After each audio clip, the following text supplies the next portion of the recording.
because their house becomes worth a fraction of what it once was. Why on earth would you pay $3,000 a month for a house that's worth $1,000 a month? At a certain point, homeowners who can afford to make their payments will begin to reach the conclusion that it is in their financial best interest to walk away and buy a different house. It's already happening. It's happening like crazy. It's part of the reason that the housing market went as bad as it did initially. That was only a speed bump. It's going to get way worse, so brace yourself. But it's not about this house. And then what they do? Then they buy it all up, or they own it, and then they the banks sell it repossess for more? that house. Or what? They Can it? More likely, they sit on it for 3 years. They convert it into a rental property, and they use it to generate revenue forever on a rental basis. Or they sell it to a rental company, and that rental company creates rent slaves out of all of this. Property ownership is a key factor in developing independence. It's very well known, and one of the reasons that we're a mutual aid organization is that Occupy knows that people are not going to go do great things unless their basic needs are accounted for.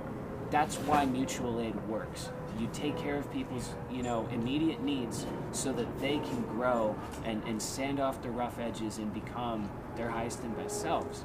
That is not possible if you are too busy worrying about paying your rent every month. And in towns like Corktown, Michigan, where we stayed at our hotel for the national conference in Detroit, the average mortgage payment was about $150 a month.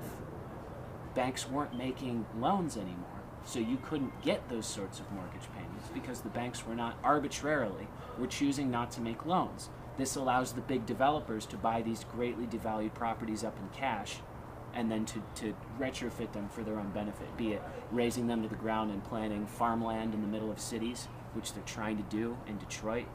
ConAgra wants to move into abandoned lots in the middle of Detroit and put GMO corn there to grow and detoxify the people. But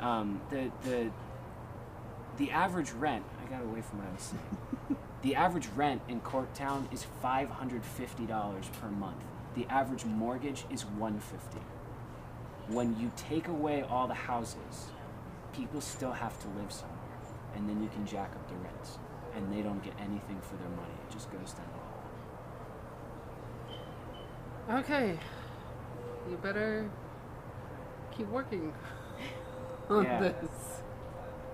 Yeah, it's gonna be easy. It's easy. It's easy? It's easy. Yeah. All right, cool. It's easy.